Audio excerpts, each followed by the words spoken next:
My name is Micah Hauben. I'm the Dean of Athletics at King's School. Right, as we know tonight, being remote and all the Zoom calls and everything going on these days, we do wish we could be in person. We've had this event for several years now, and it's been a tremendous opportunity to bring people together for a conversation on common interests and goals of possibly playing at the college level. Tonight, I will say it's allowed more families and more people just due to times and circumstances to join us. So it's tremendous to have this group of us on the call. We were considering a webinar, but we went with the open Zoom so we can, have this chance just to see people a little bit more and have a chance for a little bit more interaction. So again, we're here tonight for the King College Athletics program. As we think about the process, and this program tonight is for students in 8th through 11th grade. So many of you are in different places in your own development and ideas about, playing in college or what your thoughts are even on that end of things. We will provide a tremendous and diverse set of insights and information for you just to think about the process, to understand a little bit better, maybe to start to set some goals for yourselves. And we are, again, going to open up for questions a little bit later. So as you listen to our tremendous set of coaches that are going to be speaking tonight, make sure you think about questions that you may not hear and that you want to have answered for yourselves. The chat is open, so we will be able to direct chat back to you if there's a question that maybe Coach Prince or I or someone else can answer directly, but we will try to get to as many questions as possible. So as we just talk a little bit about backgrounds, this is my 4th year at King. I had played football and basketball in high school, and I was actually a walk-on at the Division I water polo level in college. So certainly my experience there was a chance to play down at George Washington University and have a great opportunity to be part of a Division I program. But as you'll hear from many of our other presenters tonight, their paths to where they selected college and how they made those choices is certainly a varied one. My youngest brother was a Division III stand-up basketball player. And just with the age difference, I was part of his process of being recruited and becoming an All-American at that level. So again, when you think about our outside presenters tonight, and for all of those that you who know our coaches and our coaching staff or potentially thinking about coming to Kin next year, just understand that we have a really wide range of experiences and knowledge base in our own internal coaches, and all of them come with a different set of background points that they can share. So don't hesitate at all to reach out after this program tonight. We'd be thrilled to follow up and have a further conversation. And we think this is again, tremendous opportunity for our community to come together, to share some insight and some stories, and to start to think about where you, our student athletes and parents, would like to take your athletic talents and skills, whether it's just the experience as a Viking here at King or moving on beyond that. So I'm going to turn it over now to Coach Emily Prince. Her role is wears several hats at King. So she is an assistant director of college counseling. Some of you on this call may have her as a college counselor. She is our newly named this year director of student athlete leadership and experience. So she oversees our captain's council and works on the experience of our athletes. And she's also our head field hockey coach. So Coach Prince, I'm going to turn it over to you, and we'll keep the program going. Thank you.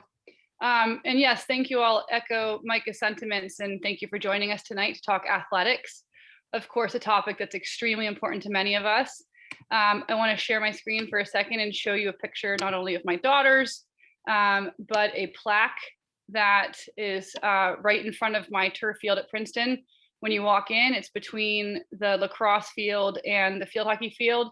And I just love this plaque. It really kind of beckons and glistens, and the words ingrained. I really couldn't say it better myself, but in honor of those athletes of Princeton whose virtues of fair play, loyalty, perseverance, and unflinching courage are ingrained in the American character and manifest on these fields. And then it says, "Who dares wins."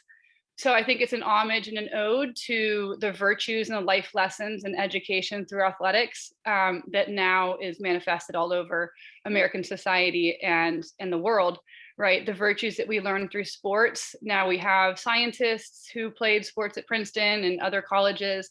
We have doctors. We have the virtues that they learned are now everywhere in society. So I just love that plaque. and my little daughters. So I am also in my 4th year here at King, and my 3 children are here at King with me. And I'm a college counselor in my 4th year. Before that, I was a coach. Before coming to King, I graduated from Princeton as a 3-time All-American, and I was a 2-year captain. I graduated and got a job as an assistant editor working for ABC's Extreme Makeover. And I started coaching for a USA field hockey program called Futures. I made $13 an hour, and I loved every minute of it. I started one day on a whim, organically. I saw a player from Wilton, actually, who was in my USA program. She was 13 at the time, playing in a U19 division, and she was fierce and she was fearless and controlling the game the majority of the time. So I looked up her contact information and I called her mother and I said, your daughter can play sports in college. And I remember where I was standing, and the mom remembers where she was standing when we made that phone call. She went on to get a verbal commitment to Dartmouth her sophomore year. And that was sort of the start of my path in this profession. I also took my editing skills and started making recruiting videos. So in sort of a twist of destiny, I started a company called Prince Prep, and that was about 11 years ago, and have helped hundreds of players play at the next level in college. So I was really, really fortunate. I actually give credit and a nod to Tom Decker, who persistently convinced me to come coach here at King. And then 2 years later, I moved internally as a college counselor when a spot opened up there. So my recruiting process flashed back to 1999. And I'm not afraid to dish that out. My age, my recruiting experience, I was at Taft. I was also an All-American lacrosse player at Taft and an All-American field hockey player. But I happened to get into a USA feeder program and somehow rose to the ranks there. So I was selected to attend a camp at the Olympic Training Center in Chula Vista when I was 16, and then 17 named to the U19 national team. I was considered the top defensive recruit coming out, and pretty much went to Princeton. The coach said, you're going to come to Princeton. And I said, okay, I'll come to Princeton. So that was my recruiting process. It was pretty easy because I had already been sort of vetted through the national team. And so anytime there's like a national rank, it's fairly easy to get recruited. So enough about me. I'm going to pass this on to Greta L., who is also a esteemed field hockey player from UVA and is now the Sacred Heart coach. But I'll pass it on to Greta. Thank you, Emily. Hello, everyone. My name is Greta L. I am currently the assistant field hockey coach at Sacred Heart University. And if you are not well aware, it is a Division I program in the NEC conference. So we are currently trying to prepare for our first match post-COVID, well, mid-COVID, I guess you can call it. So our first game is actually March 7th in 5 days, and we're really excited. But yeah, I started coaching about a year ago, 3 weeks before COVID hit. So my whole coaching career has been COVID, but it has been really exciting, challenging, and I've enjoyed every second. Similar experience to Emily in terms of recruiting. I was recruited my entire high school. I ran track. I played softball, I played basketball, I did gymnastics, any sport, you name it, I tried it. But then I picked up a field hockey stick, and it was like God's gift to me. And I know Emily can say the same thing. So similar to Emily, I went through the Olympic pipeline a little bit. In high school, I played on the national indoor team, and I had a different recruiting experience, and more of the fact that I went to as many camps as I physically could. My mom actually took out a second job to pay for all of the camps that I went to because I know it can be expensive. So I had about 6 or 7 offers from Ivy League, ACC, and Big Ten schools. So I ultimately decided to attend the University of Virginia. I was awarded a scholarship there, and I played at the University of Virginia for 4 years. I was an All-American and a captain as well. So my time there was the best 4 years of my life, and I quickly realized how fast the time went. And once I graduated in 2019, took a break from sports, and I was an autism support aide. So I worked in an autism academy, and I made $8 an hour, kind of similar to Emily. But, tried to go into the teaching world. and quickly realized that sport was what I wanted to do in life. So I reached out to all the schools I could possibly find on a job board, and I got in touch with Sacred Heart and applied. And here I am now a year into my coaching career, and it's really been a blast. So I guess to say in all, my recruiting process was more of finding my niche of not just field hockey, but also where I found myself as a student, which I think is really important. So yeah, that's my life.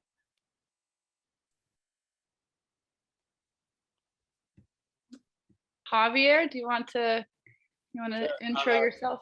Thank you, Emily. How you doing? Hope everyone's doing well. A little bit about myself. My name is Javier Decima. I'm the associate men's soccer coach here at Fairfield University. I've been here for 10 years now. A little bit, I'm a goalkeeper. I started off as a goalkeeper coach and obviously rise myself all the way to as the associate men's soccer coach here. I'm the director of Beachside Soccer Club, an MLS, actually Next Academy Club here out of, they play out of the University of Bridgeport. I do coaching also in Chelsea Piers. A little bit about myself with the college route. As I'm from Argentina, I came here, didn't know the language very well. So my process is a little different than everybody else. I ended up going to JUCO, a 2-year community college, and I transferred to a 4-year institution at the University of Bridgeport, ended up getting a scholarship there, obviously. Finished my degree in psychology, and then I had the opportunity to actually go into coaching right off the bat there.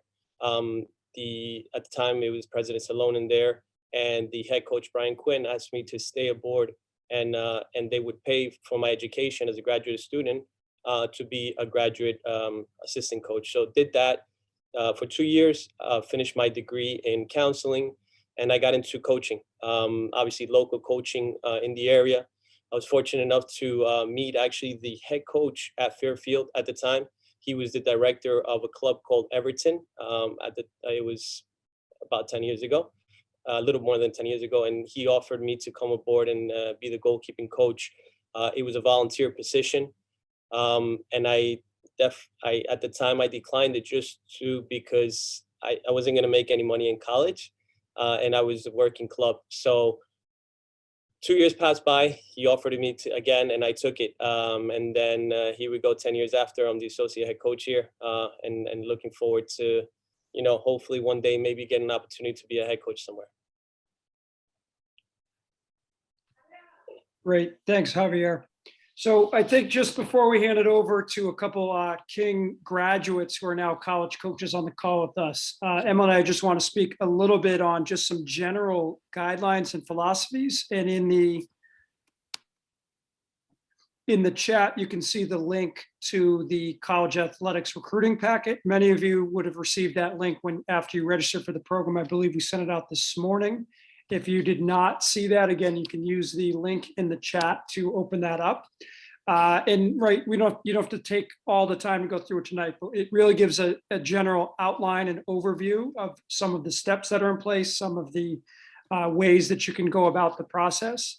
A couple of things from my point of view, and just about my background too. I coached at the high school level, at the prep school level. I was a college basketball coach at Boston University, so have worked with athletes at all different levels as these other coaches have. And I think one thing to really think about for those of you here on the call tonight is this idea that your experience is going to be different from anyone else's. So don't think that just because you have a teammate and a friend or someone that you feel is going through the same process that you can compare or feel like you need to match up to someone.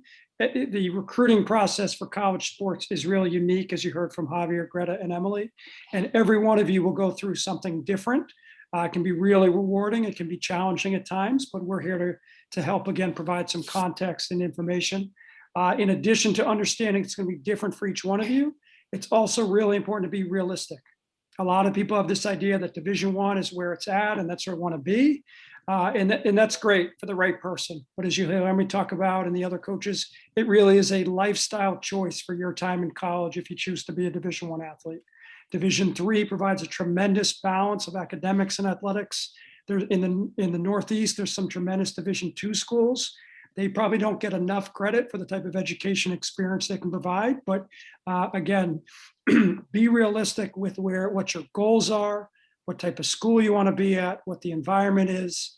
And then I'd say that, if you understand now your experience with your teammates and the relationships as an athlete that you make and the connections with families and community and sports being much more external, think about the next potential 4 years of your life and how important that's going to be to really be able to relate to and connect with the other athletes in the program, to understand from the coaching point of view, like if you want to play for that person, this is a significant decision to decide where you want to go to school and what type of program and environment you want to be in. So Coach Prince is going to talk a little bit about the packet, and then we're going to hand it over to Briana Brown and Della, Jacono, who are King graduates who are current college coaches. Coach Prince? Yeah, absolutely. So first off, I'm going to do a little trivia question. I'm going to put it in the chat. So I want to know how many athletes you believe we have sent from King in the last 3 years, including this current class of 2021. So how many college-bound athletes have we sent from King in the past 3 years, including this one, 2021, and extra points for guessing the specific amount for 2019, 2020, and 2021. So go ahead, drop it in the chat. Ooh, good guess, Kristen. Very close. And if you can name all the athletes and their sports, there's a free college scholarship on the line. So no pressure. Yeah, Abby, good guess too. So the packet I handed out just has some nuts and bolts of the recruiting process that have always kind of been frequently asked questions. So of course, the differences between D1, D2, D3, sort of NCAA contact rules, guidelines, principles, timelines, steps to take, the difference between scholarships and merit aid, and then guiding philosophies. So there is a steps to take. So that's often referenced a lot. If you kind of comb through there's a lot of information, starting with the questionnaires, the emails, things like that. So this is sort of like the first thing I hand out when someone comes to me is interested. And then of course, we all know the TLTR, sometimes it's too long to read. So we can talk about it, and I can just obviously share with you the details verbally, which is easier to process sometimes. But so, yep, that's your handout just for reference. We'll go over everything tonight. And then of course, our college counseling office and a lot of the coaches internally know the recruiting process also. So should we go ahead and announce the winner? So we have 36. I see it coming up occasionally in the chat. We have had 36. And here are the specifics. So we had a lot in 2019, and that did include Della Jacono, sorry, not Nick, his brother Chris, who plays lacrosse at Florida Southern. I'll go ahead and drop in the 2019 list because that's kind of cool because Chris is Nick's brother. So there's just a little list of the 2019 class. We had a baseball player go to Sacred Heart too, by the way. Greta, shout out to Sacred Heart, to the shoe. Emily, I can drop in the alumni college page as well. Okay. So people can just see even going further back. Yeah, absolutely.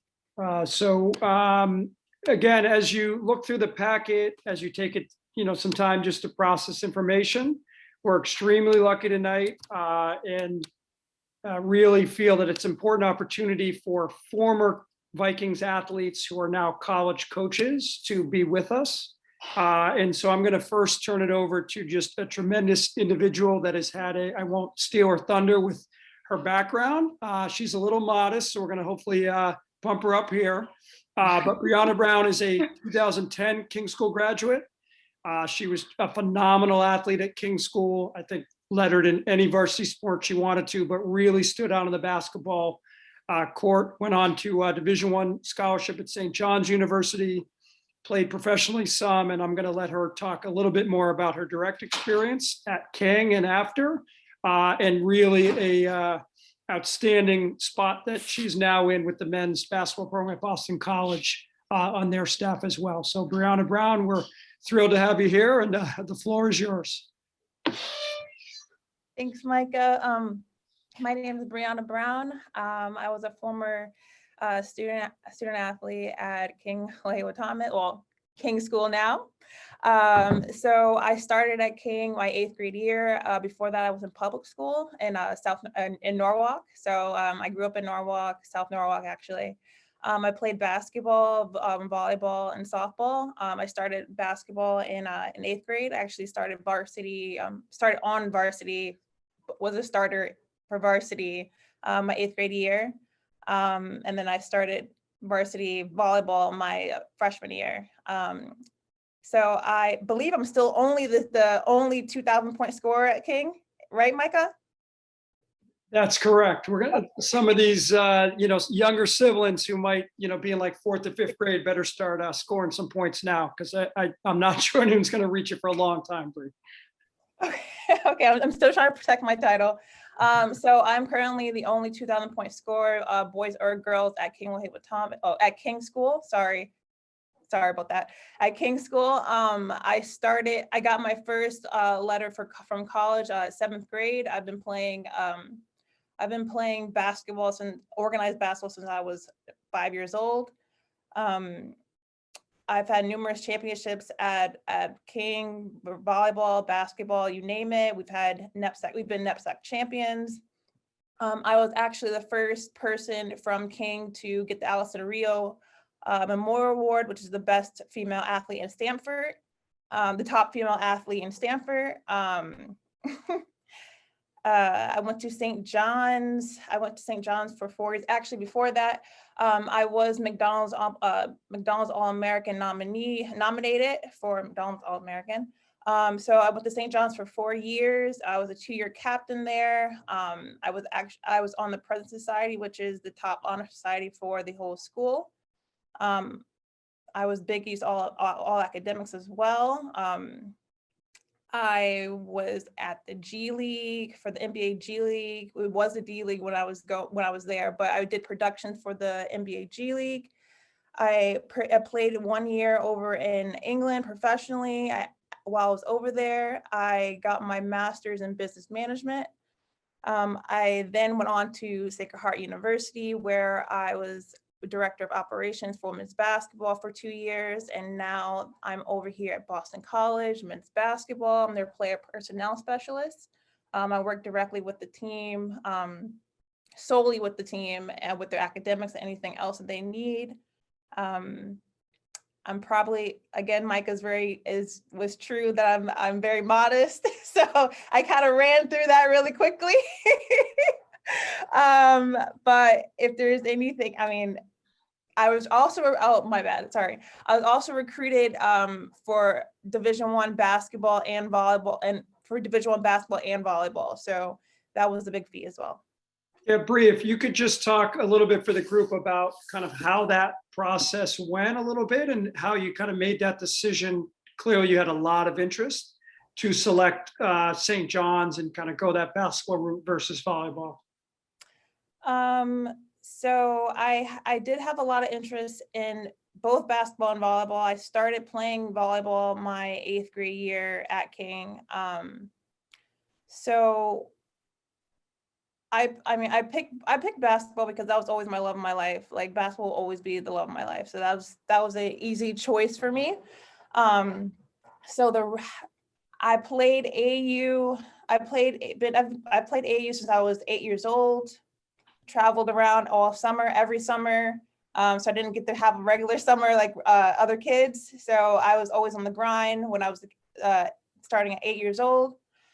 I guess the recruiting then, which was about 15 years ago. Yeah, 15 years ago. A lot of letters, a lot of interest, a lot of unofficial visits. I've had my official visits. I had quite a few offers. I don't want to really go through them and name them, but I've had quite a few offers. I'll name a few.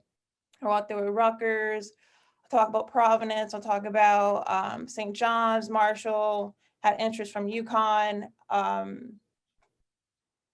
down the line, down the East Coast, how my recruiting experience went.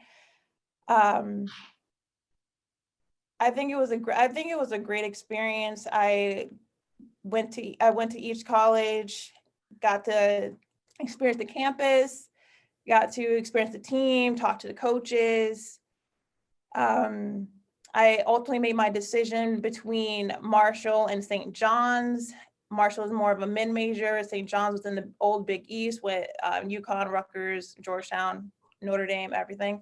So I ultimately made my decision. This was actually not the way I wanted to make my decision, but the way I made my decision was that I had a teammate, a former teammate who was on an AAU team with me, and her mother actually asked me about going over to play with her daughter and to play with another former teammate in AAU. So I really wanted to actually go to Marshall, but I was told to kind of go towards St. John's, and I actually had a great experience at St. John's. So I'm glad that I did go that route. So. Perfect. Thank you for sharing. So we're going to turn it over to another King grad class of 2014. And as Coach Prince said, who has a younger brother, just graduated a couple of years ago for us and is also now a college athlete. So Della Jacono, again, 2014, was a recruited athlete as well. Made the choice to play Division III football at Catholic University and has Division III coaching experience. And now is one of the assistant football coaches at Holy Cross. So another tremendous story and opportunity for a King graduate, a college athlete. And we're going to turn the floor over to you, Coach Della Jacono. Yeah, thank you. And no, I will not give my resume because Briana Brown, one of the best athletes in King history, just went before me. So I'm going to respectfully pass on that. Briana, it's been forever. Fun fact, my sister graduated in the same class as her. Some of the best women athletes in my entire life were in that class.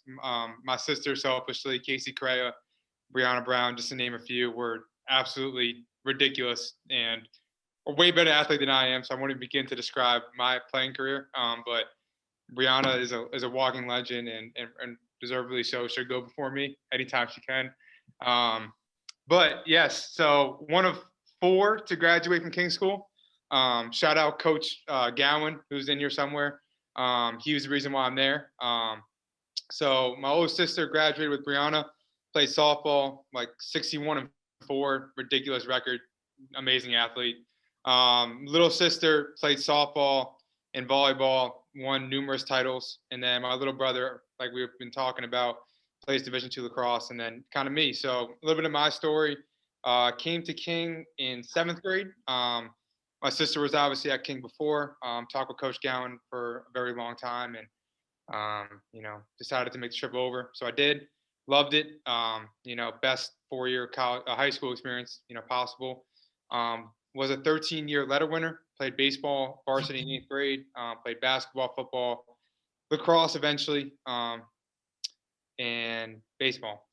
So my senior year was interesting, changed positions football-wise and had some walk-on opportunities, to name a few: Fordham, Central Connecticut, and then obviously Division III.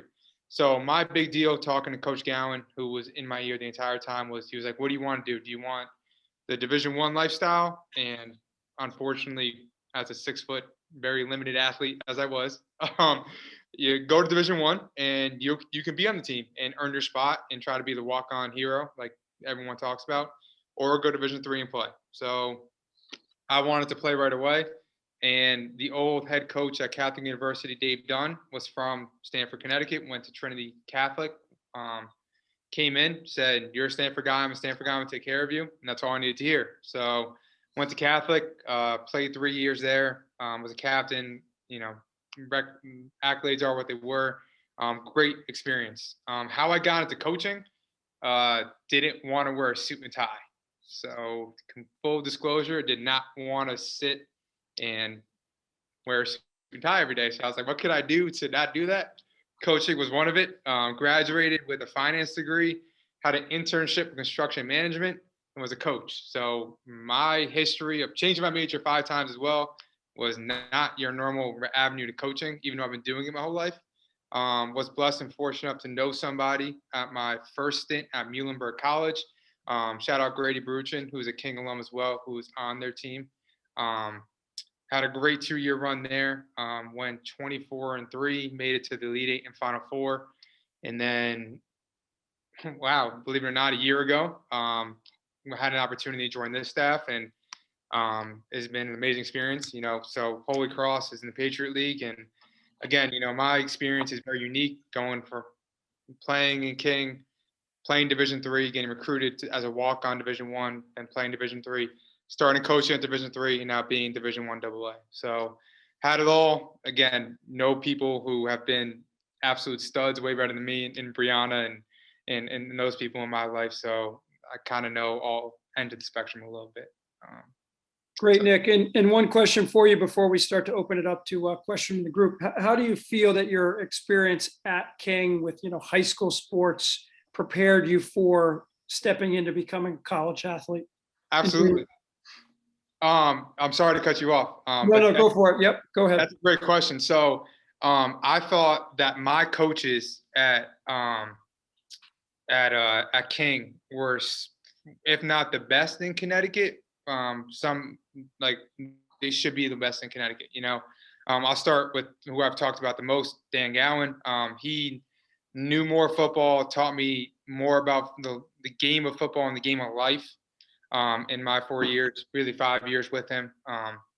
Than a lot of my college coaches. He just knows the game, and I still text him way too often. So Coach G, please don't text me later tonight. I'm sorry. But love him. Coach McAndrews, Mark McAndrews, Coach Saraceno. I had Mike Little. I had Coach Dobbs for basketball. Coach Regina at one point for basketball. And then baseball, Coach Lewis. He was great. I'm Coach Piro, and there's Coach Sabia, rest in peace, Coach Sabia. So I've had great coaches, right? I can remember all of them. They've each taught me a little bit of from here and there, and they were all way too knowledgeable for the game, and they really prepared me for college sports and being in the position I am today. So a lot of the stuff that I teach, the kids that I coach on a daily basis, I learned directly from them. So I'm forever grateful for my coaching experience at King. Great. Thanks, Nick.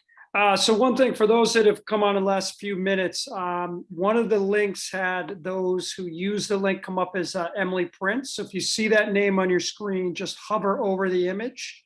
In the 3 dots, you can actually change the name. So what we're going to do now is we're going to open it up to questions in the chat. When we've had this program in person, and some of you that are younger students, we hope to be able to do that again. We certainly value the interactive nature of it, but with the size of the group today and the chat feature, we're going to ask for now that we start with questions in the chat. So please feel free in the chat. You can throw the question to everyone, or you can feel free to send it just to Emily or I, and we will absolutely kind of bring those questions up for the group. If you have a question specifically for one of the coaches, you can certainly put that in the chat as well. So again, this is the chance to ask questions of the group and just to start to open up a little bit more dialogue. So again, just take some time to think about what this group of really knowledgeable and experienced coaches can provide for you. And again, we can also answer some of the question if they're a little bit more direct through the chat. So Coach Prince, why don't you open up with one question for our panel?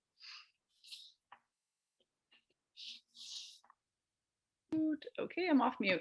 I just got one directly to me, and I think this is maybe a common thing that we're doing right now is, what is the role of the questionnaire?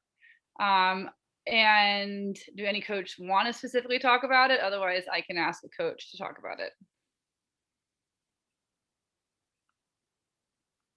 Greta, do you want to talk about the questionnaire? Yeah, sure. So at Sacred Heart specifically, we have a questionnaire that is linked on our websites and directly on our emails. So whenever I email you back, you'll see this link to a questionnaire, and it fills out a lot of the information, basic information that we would need from you. We use a program called Front Rush. So that allows not only our coaching staff, but our admissions staff, our admissions department, our administration, and the athletics department as well will have access to this information. So that gives us a good idea of where to start, where you are academically. And so we like to use this questionnaire as a basis of where we start our recruiting process. I don't know if that answers your question, Emily. Yeah, Anyone else want to contribute? Maybe like what age you're supposed to start, or is it too young to start, or anyone else want to contribute? Well, I think it's not too young to start at any point in time. I mean, that's how my recruiting started. 7th grade, they sent me a questionnaire. So you fill out as many questionnaires as possible and send them back to the universities, and they'll have that all on file. We actually use a system called ARMS. So it will be sent straight to our ARMS account, where just like Greta, it will be accessible to us, administration, admissions, our coaching staff, etc. So it's never too early to start. Yeah. And if you fill out the questionnaire and you don't hear anything back, should you give up hope? No. No, No. never give up hope. Right. Right. You keep emailing. And then I think Javier, Coach Decima, I think maybe you're going to jump in there. Oh, that's totally right. That don't be like I had this talk earlier on with some people here, and don't be shy because you don't get back you don't hear back from the college coaches. You know what I mean? We get 150 emails a day. You know, so we may miss some email. You know, so be proactive in that. Continue. You know what I mean? Sending emails. You know what I mean? Be a salesman. You know what I mean? You have to sell yourself basically in the recruiting process to get noticed. Obviously, the more that you send out, the more that, obviously it's either one thing gonna continue to bother us and say, this kid, we're gonna get him off the radar, or we're gonna go and see you actually, you know what I mean, if we can. Obviously, this is a dead period where all Division I schools are not allowed to go in-person recruiting, but we could have a dialogue over, over Zoom, over a phone call, over email. So don't ever give up. If you don't hear back, be proactive and continue with that.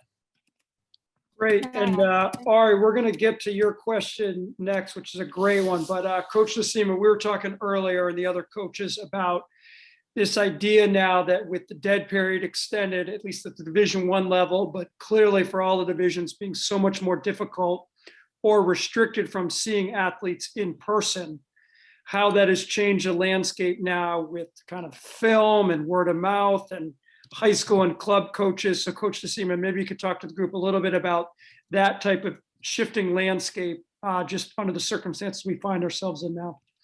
Sure. Like, the recruiting process took a 180 turn for everyone for the most part, just because of, now it's not our eyes. It's actually, we got to depend on other people. Obviously, video is a great way to actually, we're doing most of all our recruiting through video, but we have to depend on coaches, even players that we seen 2 years ago, you know what I mean, that, last game that we seen from them, and we have to depend on that. But the recruiting process has slowed down. We don't pull the trigger too early. Before, for us, I'm talking for Fairfield, most of our recruits locally, the tri-state area or in the United States, by junior year, you have a good idea and you're ready to pull the plug and offer. Obviously, international is a little different for us, just because the academy players from pro academies in England, in Germany, in Norway, all over the world get released in March. So we wait, if we're going to go after an international player that we can't get here, we do wait a little bit longer. But usually, junior year, if it's a good player, there, people offering, we may go a little bit later, but, Wake Forest of the world, Clemson's of the world, they're offering then, because they have that potential to offer to them. If the kid doesn't accept, great, they move on to the next person, so, but the landscape has changed tremendously. The recruiting process has slowed down tremendously, especially with people now currently on rosters getting a 5th year. It's tough because kids don't want to move on. They say, I just want to do a master's degree, because knowing on what's next, they don't know what to expect next, in terms of jobs. So they will take a 5th year, and a lot of schools are not recruiting. They're recruiting limited. So again, be proactive on your recruiting, but don't put yourself down if you don't, if you don't hear back from that university that you're constantly trying to reach. So Yeah, Greta and Brianna, any thoughts there, just how the landscape has shifted just in this COVID world? Yeah, so I would like to piggyback off of what Javier said. So how it is for men's basketball and how basketball is going at this very moment, our dead period has gone on to about what has passed May. It's going to go on to June.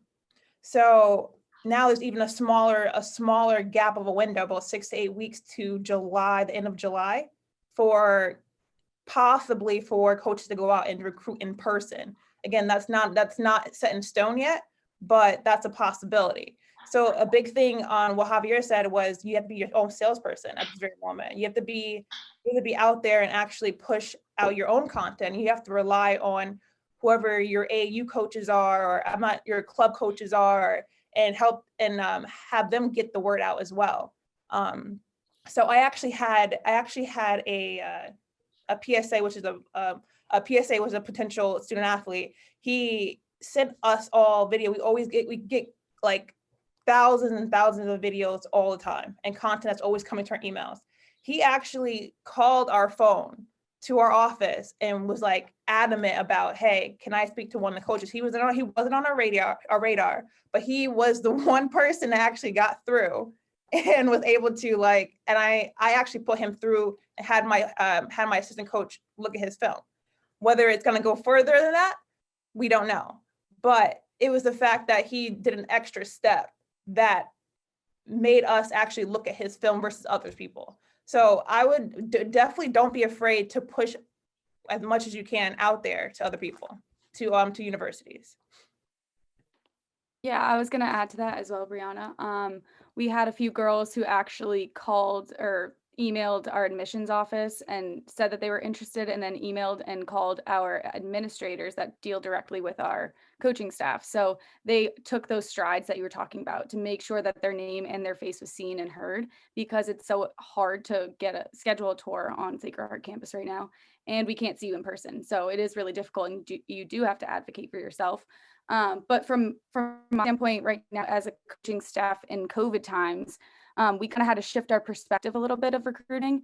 And I was talking to Emily about this before. You usually go and see people playing and you say, oh, I really like that athlete. I want to get to know her or him better and see if they fit into our program. But now we're changing that perspective of saying, okay, this person, we know her or him, who they are as people, and we know that they'll fit into our program before we see them play. So it's just like a perspective shift for us right now. And so we've been doing a lot of Zoom calls, and we love when people take initiative and say, hey, I really want to set up a Zoom call. Because a lot of the times they'll send us film, and like you said, it gets lost in the email. And if you actually say, hey, I want to see you face to face over Zoom, I think that's really helpful, because it shows that you've done your research and that you want to talk to us and that you want to see us face to face and build that connection before we can go forward with the commitment process. Great. Coach Della, Jacono, any thoughts there, either from the Division III experience in Muhlenberg or Holy Cross right now? No doubt. I think everything that these coaches have said is accurate. Number one, have your transcript ready.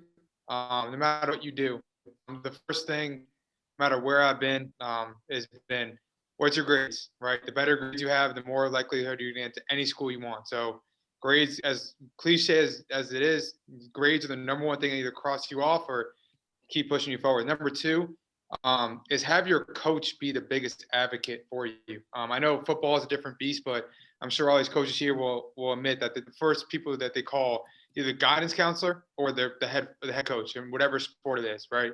So that head coach, needs to be a person that you would be in contact with and sets realistic expectations, right? Because for every sport, there's limited opportunities now with COVID. I know we had a huge staff meeting today about it, and even with us, it's, hey, we might only bring 5 kids in from 25. So it is flipped. So it's completely on honest communication with your guidance counselor, with your head coach, and with you. And then from there, it's being persistent. So everything they said, just reiterate 1,000 times.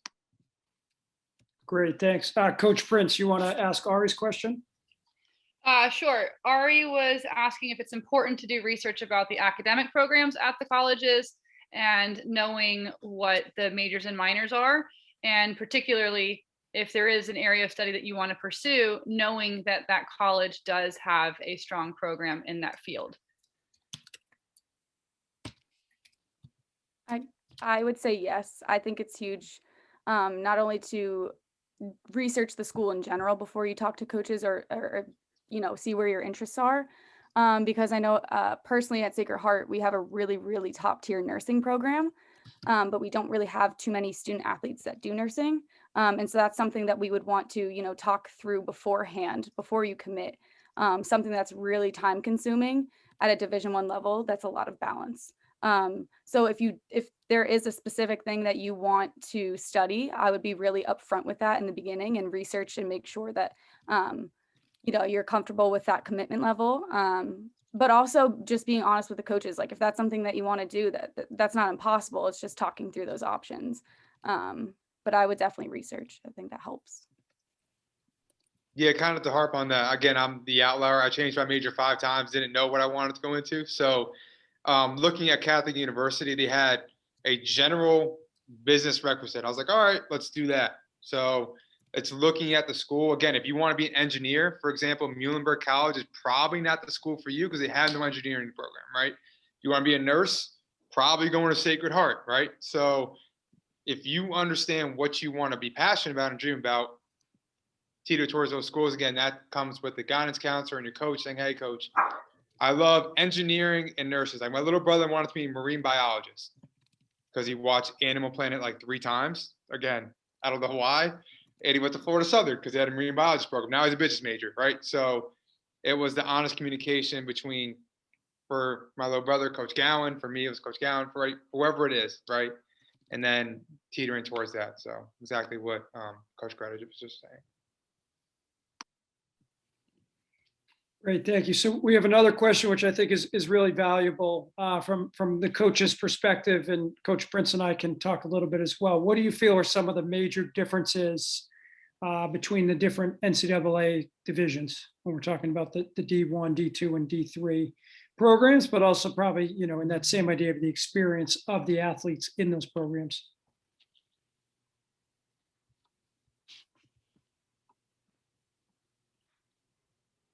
Coach Del Jacono, maybe just because you're most recent at the Division III level, start with you, and you can go before. You can go before Bree this time.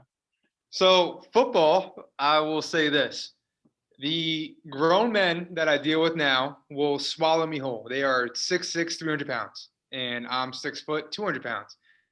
I could not play at this level. I can say that very humbly now, right? So size, speed, athleticism, and then from a coach's perspective, the time commitment, right? For our young men, and every school is different. Boston College is different than Sacred Heart, which is different than Holy Cross, is the time commitment, right? Our young men are on full scholarships. So what that means is as equal amount of time as a student, right? With the rigorous program that College of Holy Cross is, it's one of the best academic institutions in America, is the same amount of time they're spending as an athlete. So what gets sacrificed is their social life. It's just inevitable, right? We have them 3 weeks out of the year, 3 weeks in June. We have them 3 weeks in July, 3 weeks in August. So they have no summer vacation. Okay, so that's Division I. I played Division III. At Division III, you have summer vacation. You get to go to spring break. You get to go over abroad and play and go abroad and go study abroad in Barcelona or Italy or France, et cetera, right? So that just comes with the nature of the investment that, from a coach's perspective, we put into our student athletes, and then that they invest into us as well, right? So that would be, besides the physical, it's just the time aspect of it. The social life is completely different from Division III to Division I. So that would be what I would say. I think you're spot on, Nick. I was not at the Division III level, so I cannot speak upon it. But I was at 3 different Division I basketball programs. So I will say definitely the time commitment. Once you sign your scholarship, they kind of own you. I'm gonna be really honest. So they do kind of own you in a way that it's a huge time commitment towards the sport, whatever sport you're playing in Division I. Your academics, you're always going on the road. You're taking your test on the road. You'll have exams on the road. So you definitely have to be in with like your teachers and make sure you're great with communication. I will give you an example of a schedule that we used to do at St. John's. So I used to be at St. John's June and July. I would have 2 weeks off in August, then come back to St. John's to start our preseason. And then before we'll have preseason, and then we'll go into our actual season, and then we'll have postseason. You'll get about our postseason probably ends around like April. You'll get about 2 weeks, maybe a week and a half, and then you'll start workouts once again after a week and a half. So there's not much time for you to have your vacations. We were a winter sport, so we went through every one of our holidays. We didn't have any vacation time holidays. We had maybe about 3 days around Christmas time, and that was pretty much it. I've actually flown back. I've actually flown back on Christmas Day at times. So it's a very huge time commitment that you have to be ready for when it comes to like playing at an elite level as the Big East or like the ACC. They're definitely bigger, stronger. The IQ is way different. So your basketball IQ, if you're playing sports and basketball, your IQ is way different. So I would say you just have to just be ready for it. If you're gonna go Division I and be ready for that time commitment. Yeah, and I will say, and Greta, I'll definitely get to you in a second. So just as you start to think about the different sports too, even within the Division I programs, there's a wide disparity. So clearly we have football and basketball and field hockey and soccer represented here. There's a whole other set of sports that are offered. So in my own experience playing water polo, we were paying for our own Speedos. We were driving the van on trips. So there's a much different pace to it and understanding of what those commitment levels are depending on the sport too. So, we again, it's tremendous to have these 4 coaches on, but as you think about a idea of maybe the sports you were thinking of, it's not always going to connect to this exact information. So make sure you're asking the questions. Again, we have a wide range of experience within our own staff at King. I will say with my brother playing in the UAA, which is University of Rochester, which he played, University of Chicago, WashU in St. Louis, Emory in Atlanta, Carnegie Mellon. It's one of the most spread out Division III leagues. What they did for the sport of basketball is they actually had sister schools for their trips.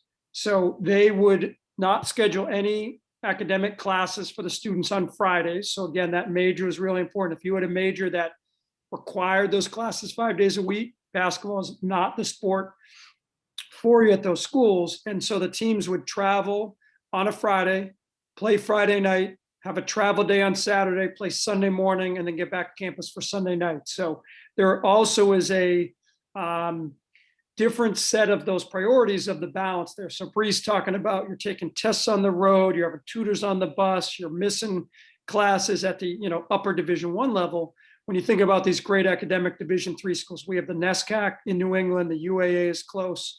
There's that different balance there. So you can have a tremendous experience. It can really be what your life is all about. And you can do really, really well in those sports and have a really rewarding experience. But the schools themselves and the programs will help you balance that much more. So Greta, I mean to cut you off, but go ahead, Greta. No, not at all. It's kind of what I was going to say. I guess in general, it's just really important that you're not only honest with yourself, but you're honest with the people that you're talking to, like the coaching staff that you're talking to, because, from a coach's perspective, we're going to be honest with girls that we interact with and say, hey, this is our class size. We're either at 5 out of 8 or 1 out of 8, and you may not fit. And that's part of the process, and that's the hard part, but just being extremely honest with yourself and saying, hey, like, I don't know if I'm comfortable being at that high commitment level. And that's totally fine. So I think just in general, just being honest with yourself and with the coaches that you're speaking with, and just knowing that the reality of the 3 different levels, they're all so unique. And it's just finding your niche and your place at the end of the day. So.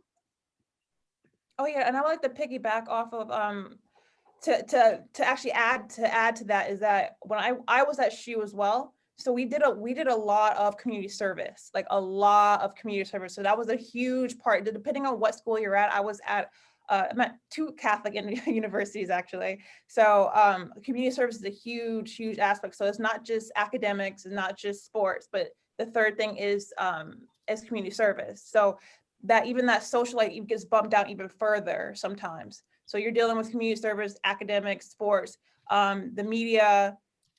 It's an ongoing thing, especially during this time, the media era. You're going to be dealing with a lot of just video shoots, everything. So. And one more thing, I'm sorry, Miss Prince, I apologize. No worries.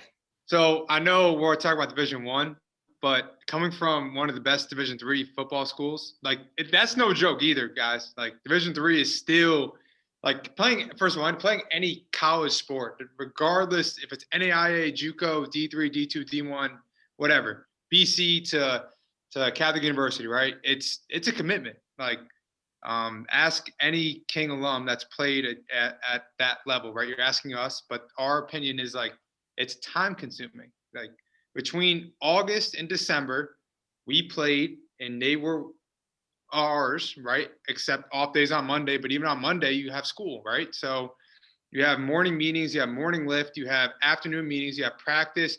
By the time you're out of practice, it's 7:30, 8 o'clock. You got to do your classwork and go to bed and wake up early in the morning for film, right? So it is a grind. It is not for everyone, but if you love it, you can do it, regardless of the level.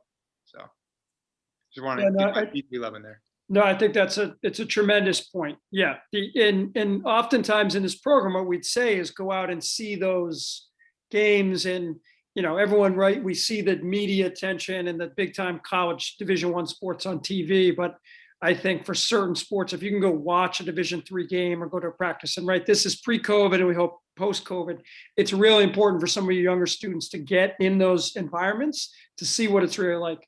See how intense it is, see how hard they work every single play, to understand, again, what Coach Della Jacono is talking about. It takes a commitment, it takes a passion, and we hope there's a reason, obviously, why everyone's on this call to learn more about this. Coach Prince, you had something? I was kind of going to go back to the timeline question that popped up, but also melt it and merge it into this conversation that one, putting my college counseling hat on, college is to cultivate your understanding of the world, and you want to make sure that you're finding that right level of play for you and you're taking advantage of the 4 years of college. So taking that into consideration. The timeline piece, I just wanted to sort of pick up on, because sometimes the recruiting process takes care of itself. And you'll find the D3 level is where the coaches will recruit you.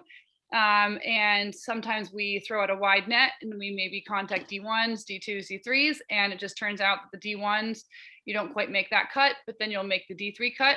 Some students choose just to go D3. They don't want that heavy commitment to their sport and they want more of a part-time job, or like volunteer, sort of, they say, like volunteer in the off season, part-time job in the on season. But I was hoping maybe we could kind of go back to the timeline piece and talk about when, like, right, the question was specifically for a junior right now, which is really hard because COVID again has suspended everything. But if you can talk about, the coaches can talk about the timeline of when you start giving verbal commitments. I think that is kind of the piece of the timeline that's interesting. And then maybe how that ties into the D1 and versus a D3. D3s tend to be a little bit later than the D1. So if anyone can talk about the timeline and when they give verbal commitments. Javier, you've been quiet. I'm calling on you now. I can talk for my institution, for Fairfield, we usually give, commitments or verbal commitments already from players we get junior year. So as junior year comes about, right in the fall, we like to get a verbal commitment and then we go on onwards from there, again, like I said, for the international guys, a little bit later, but for domestic tri-state area, is junior year. Do you know if the D3 institutions for soccer then pick up, if you're saying D1 soccer picks up in the fall of junior year, do you know if then it's sort of a natural process that the D3s will start picking up in the spring? It just depends on the institution. Every institution is different. You know what I mean? It depends on the coaching staff, how, you know, which way they go, if they go in, you know, the international route, where they recruit, you know what I mean? So all those things come to play. If they're waiting for a showcase to go see a kid in the spring, they might just tell, you know, they may be in contact with that person in the fall and say, listen, we're going to make a decision in the spring once we see you at such and such showcase. So it buys you time to actually, you know, see him in the fall, but yet, you know, that big showcase where they're going to see him, then they can make a decision. Cool, thank you. Timeline for other sports? Yeah, so for field hockey, it's a little similar to soccer. So I guess, for instance, right now, our junior class, like Emily said, we're really not struggling, but it is really hard because it's all through Zoom. So hopefully post-COVID will be a little bit different, but we typically see like Division II and Division III, a lot of those commitments happen probably winter, spring of your junior year, because we try to really get by January, February, try to get that that junior year class done for the Division I level at least. And then, you know, Emily, you asked me before about the questionnaire. So like what that timeline looks with the questionnaire. For us personally, after you submit those questionnaires, it does take some time. We like to put a lot of effort and time into that verbal commitment area. And so we're not just gonna email you back the next day and hopefully get the ball rolling from there. It does take some time because we do have a lot of people putting in those questionnaires. So don't expect a response right away. But then I would say within the next 2 or 3 months after that questionnaire is put in, then we'll start talking to admissions and then the process will start going from there. I hope that answered your question, Emily. Yeah, thank you. Javier, we have a question in the chat about Fairfield University now with the recruiting process for soccer. Are you recruiting for 2021 or 2022? I think you kind of just talked about that, but yeah. So our recruiting class for 2021 is all done. We're currently, you know, on our way for 2022. It's a slow process for 2022, to be quite honest. Just this fifth year has changed everything. You know, we just can't bring the kids that we would like to in terms of numbers. You know what I mean? Usually our class, you know what I mean, we rotate by a certain amount. You know, obviously graduating, we try to bring the same amount of kids in, but it's a little different, you know. But we're looking at 2021 at this point. It's all done. Brianna, can you talk about basketball? Yep. So for basketball, usually the verbal commitments happen between probably around the sophomore to senior range. So it's a little bit of a wider range. For usually when I was at Sacred Heart as director of ops, so we would have our meetings and we would go through recruitment for each class. So we have our team made out who's going to graduate in certain years and how we're going to fill those positions in the years coming up. So we're already looking at certain recruiting classes, whether it is back then 2017 to it was the 2018s, 2019s, the 2020s, 2021. So we'll look throughout the years and pick, say, for example, say one of our point guards is graduating in 2020. We'll have one that's a senior coming up, and she'll move into her spot as a freshman going into university. So I would say for verbal commitments, it would be happening probably around the sophomore and the beginning of senior year. That's when you usually know what's happening. If you don't have any offers by then, what happens in basketball, what's the big thing in basketball is a post-grad year. So a lot of guys and a lot of girls are now doing postgraduate years where they're graduating out of high school, but they'll go to like a boarding school, they'll go to another school and try to get up to get they get more interest, generate more interest that way if they haven't gotten interest during the summertime. So that's another route that usually people go. Perfect. Thanks, Bree. So students on the call, this is one where you get to hold your parents accountable to this. And so parents, this is a chance to think about your role in this. So coaches on the call, can you talk a little bit now? And again, it's a COVID time, so the changing landscape, but what are you looking for? What is some feedback to the parents about kind of the role that they play through this process? Obviously trying to help support their children, but also, look out for the best interest of their families as well.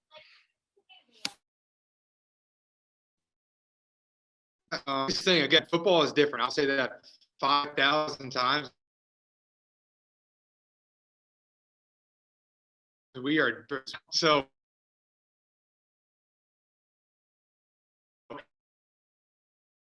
Coach Greta and us. It's going to happen senior year, right? Early. But anyway,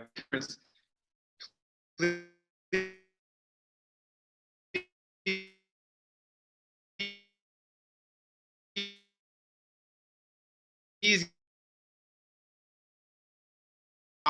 from Washington State emailing my daughter all the time, right? So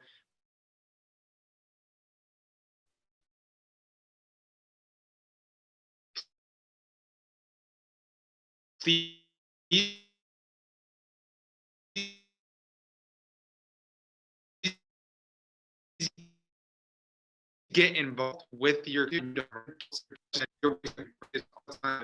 every parent I talk to up front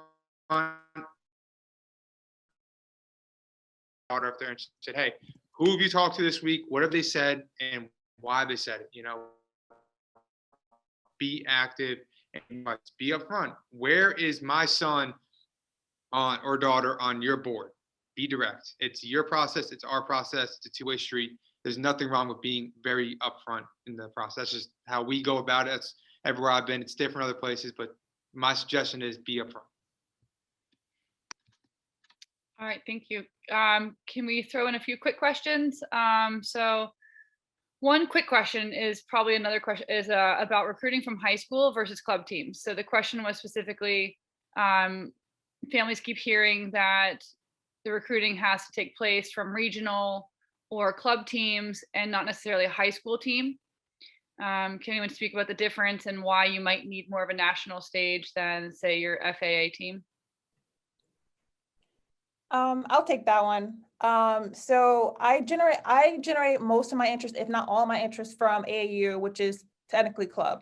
So I would say if you think about it, you're playing at your high school level, who's really coming in the gym?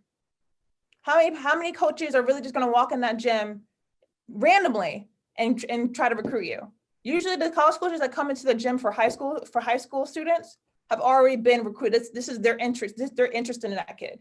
That kid, whatever kid is on the floor, they're interested in that kid already. They already have that interest. So actually to generate that interest, I personally got most of it from AAU, AAU basketball, which is club basketball.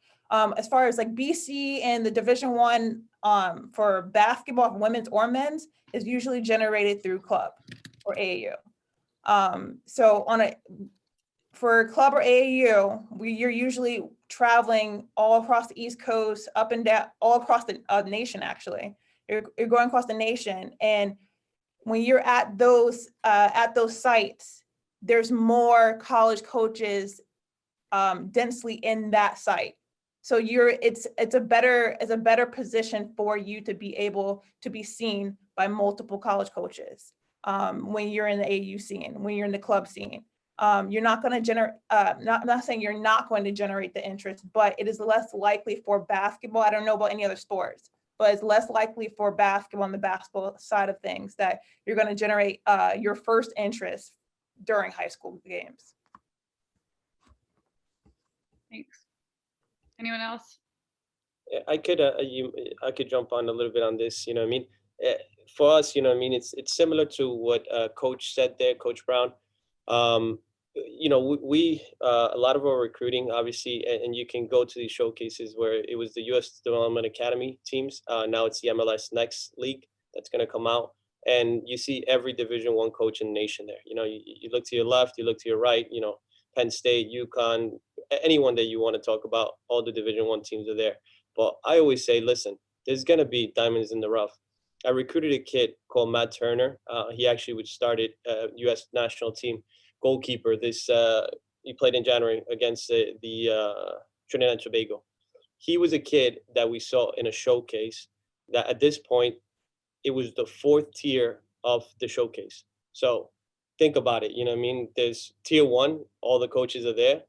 And it was the tier 4, kid obviously was not the final product, but if you can see a diamond in the rough, you take a chance on it. He was a non-scholarship kid.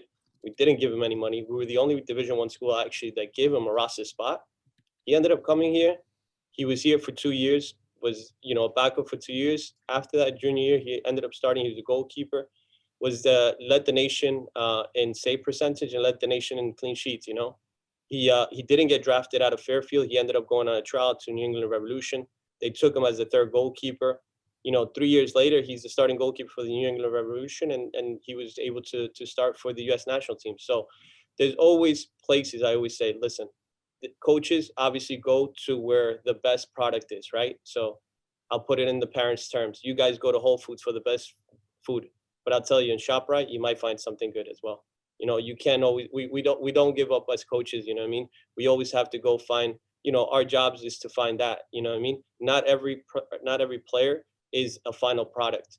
Our jobs as coaches is to find those players that we believe that have potential and get the best out of them. So there is, if there's a high school kid that's really good, we may know of him, because we have a coach that gives the call.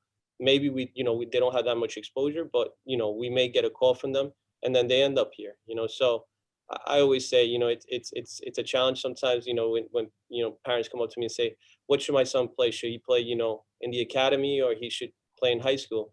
I always say, listen, where you're going to get the best education, that's number 1, right? And number 2 is, if your son is good enough, he will be found.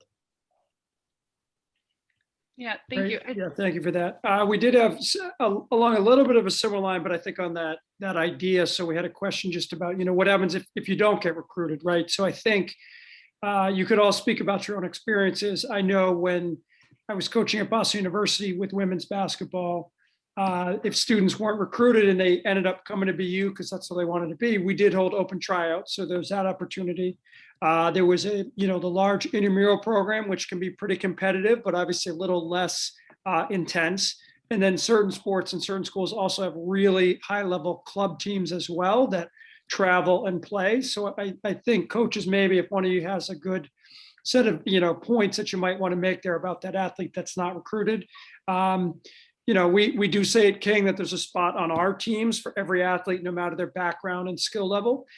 For the most part, there's going to be a spot at a college somewhere. But I think when you start to think about that realistic view of where you want to be, the type of college, the type of environment, and the level you may think about playing at, that's really where you just have to be upfront and honest with yourselves and your families about what might be an opportunity. There may be a school that you've never heard of from some other part of the country that is interested, but that's a major decision if you want to take that choice and put elevate the athletic opportunity over some of those other parts of it. So again, coaches, if you have any thoughts about the maybe unrecruited athlete. And while you're answering that, just because we're about 10 minutes to go in the program, coaches, if you don't mind just dropping your emails and names in the chat. And that way, if people want to reach out separately, you can do that to touch base directly with the coaches. Yeah, I could talk about the if you're not recruited, which can be, again, a tough topic to talk about. But I think it goes back to not only just being honest, but really asking those questions when you do talk to the coaches that you're interested in, the schools that you're interested in. When you talk to those coaches, like, I love coming off of a call and being like, man, that girl asked a lot of questions. She picked my brain. I had to think. Like, I love that because it shows that there's room for growth for that student athlete, that potential student athlete. And so I think it's like when you're going to meet with those coaches or talk with them, ask those questions. Like, one of the questions was, how do I know if I'll find a fit with the coaching style. Well, you wouldn't know if you don't ask like what certain supports that you need or what you need from the program.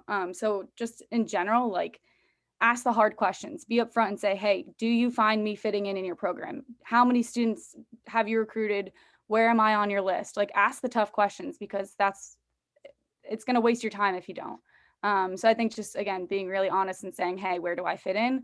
And how can you support me, I guess.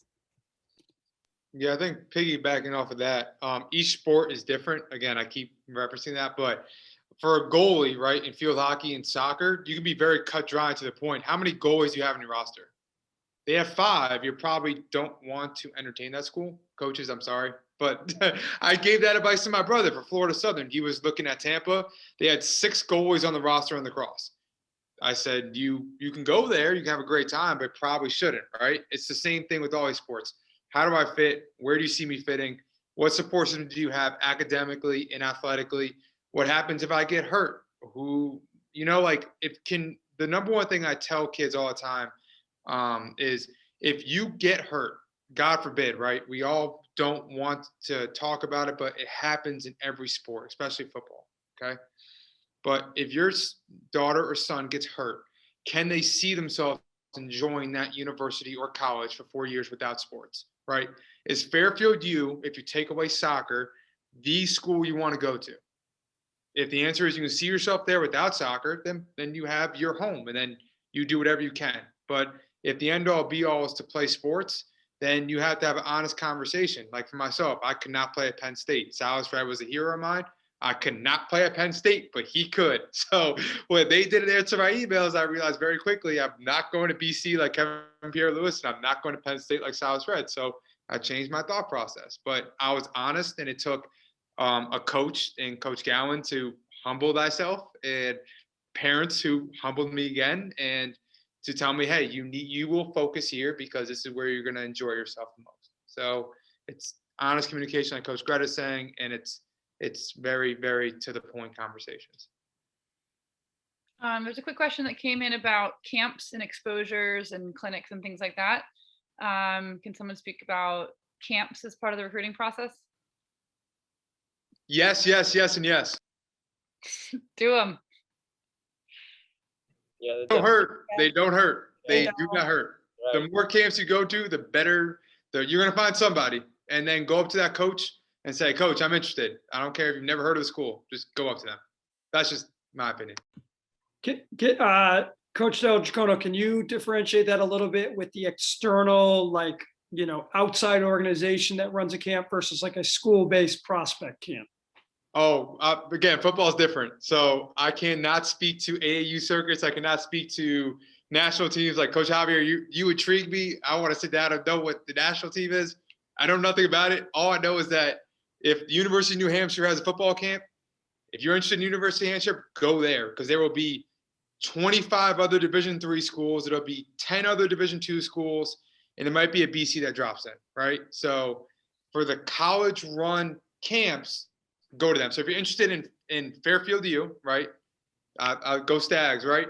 So if you're interested in them, go to their soccer camp and go 5 times in a row. Whatever days they have, keep going and keep going to Coach Javier. Like, I'm interested in your school. I'm interested in your school. Eventually, he's going to get tired, either recruit you or kick you off campus, right? So if it's not Fairfield U, there will be, I promise you, every Ncaa school in Division III. There will be Muhlenberg College there, right? There will be plenty of schools in the college-run camps. I cannot speak because I'm not knowledgeable on AAUs and the professional camps, the 7-on-7 circuits.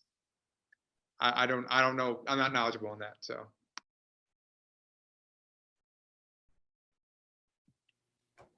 Great, thank you. One other question that I think this is for the students still on the call to think about. Coaches can talk about, it's a little different for some of us that haven't played in a few years at the college or high school level, but this idea of social media presence, your online persona, how the students really want to handle themselves and be responsible in that space, and maybe a story or two, if you have them, from something that really didn't go well because of a decision that a student may have made in that space.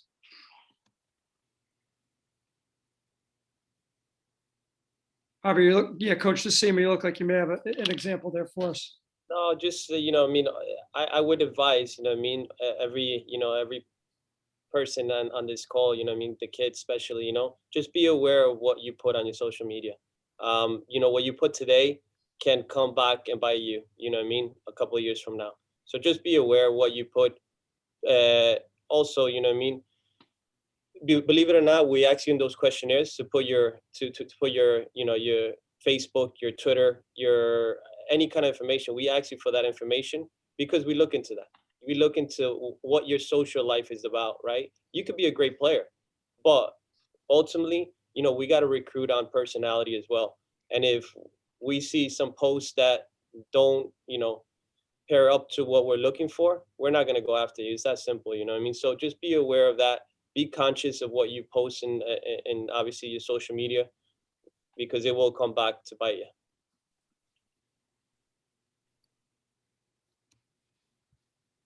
I wanted to say something about the club recruiting and circle back to that question. I just want to sort of point out that club has taken over. Like when I was playing, we didn't really have club at the level that we do now. And if you think about the club level versus high school is one season and club is now year round. So if you want to be recruited, you really have to keep up with that level of play and play year round, because those are the players that are just accelerating their game. And you're going to be competing on a national stage. So the coaches have to know you can compete on that national stage, because recruiting happens on that national stage. So if you just stay local and just play on your high school, you're not getting the same exposure to not only the coaches, but also to the level of play you need to be at, except for football, which is still high school. Yeah, and I think it is a great point, but I also think, right, as we're talking about being realistic with the level, so we can't necessarily all, end up playing at that upper echelon Division I level. And I think as the coaches might be able to talk about, which may be a real good point to end on, is this idea of specialization versus multi-sport participation. And for a lot of studies and research, it really does show that the students that diversify their athletic experiences, whether it's team sport based or individual sports, get that experience of other environments and atmospheres with different programs, use different muscle groups, train differently, have more experiences with coaches, teammates, and programs. So to Coach Prince's point, if you understand by the time you get to a certain point that you are at that upper level, absolutely, you want to make sure you find the team that is going to give you the most exposure. But if you are at a point where you need to really make sure that you're taking care of your body, becoming the best athlete you can be, and like the coaches said, the best person you can be, being that well-rounded athlete that doesn't have the overuse injuries, doesn't have the burnout. Coaches can look at athletes and the way they play and understand if that's someone at 16 or 17 is kind of capped, or they really have a high ceiling to be something special in college. So coaches, maybe just a quick final point about that idea of how you recruit that individual sport athlete versus a multi-sport athlete. Yeah, we love recruiting multi-sport athletes. But, at the end of the day, if we're a Division I program, like you said, it depends on the level of commitment that you're willing to put in. Just from my personal experience, I was a multi-sport athlete, but ended up going Division I, but that was because I don't know how long ago was that? Like not even that long, like 6 or 7 years ago, club still wasn't at the level that it was for field hockey, at least. So it is like a balance, but at Sacred Heart, like right now, we love recruiting girls that, run track, play softball, do a sport in the spring as well, because it does, you're continuing that level of sport throughout the whole year, and just, continuing that competitiveness.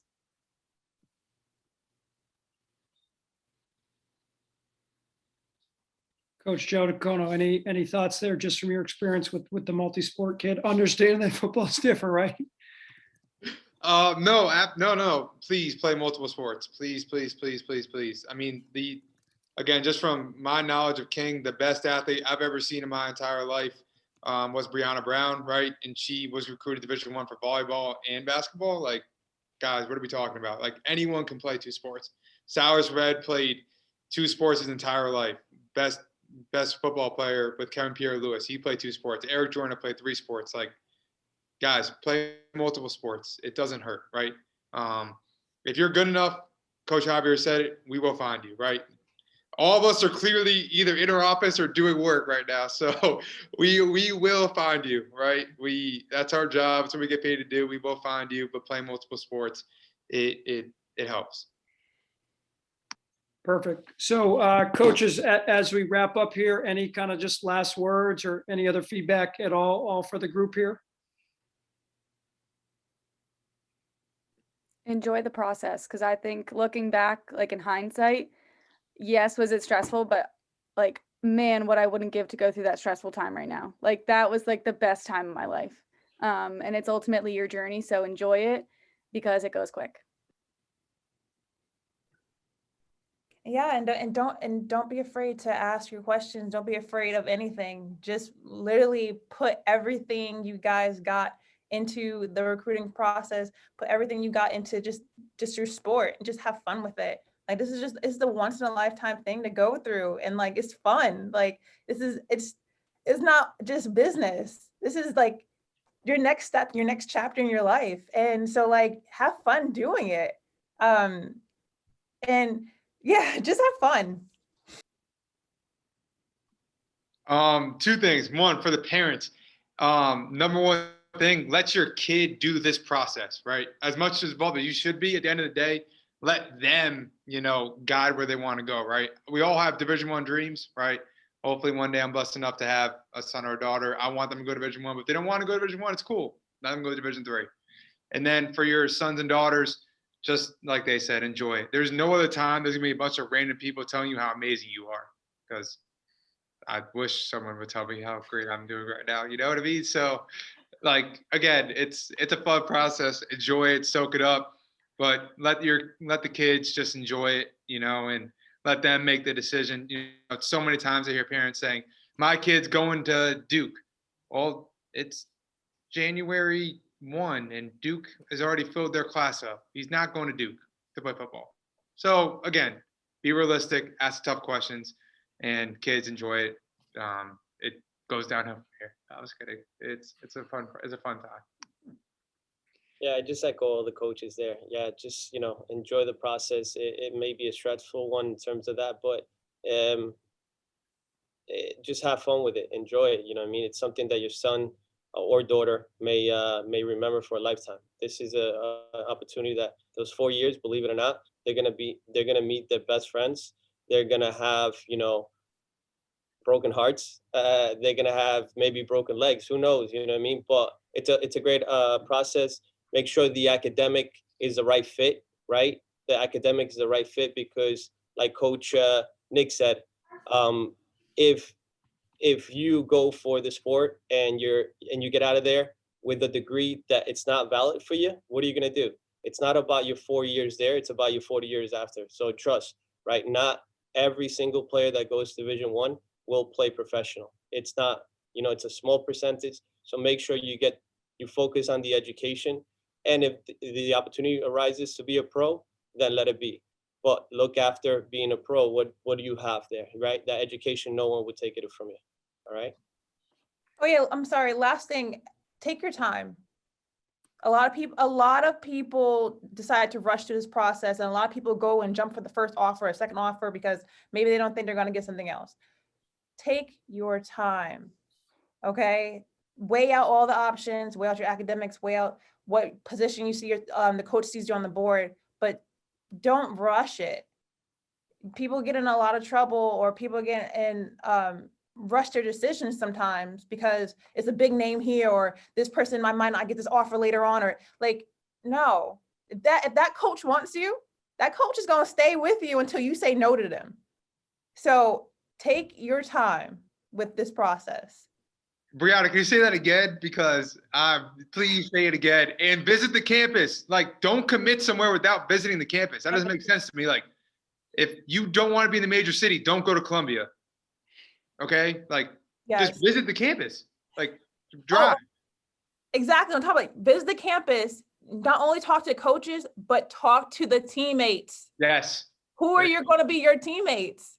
Like, you might love the school, you might love the academics, you might love your environment, but who are you spending 90% of your time with? Your teammates.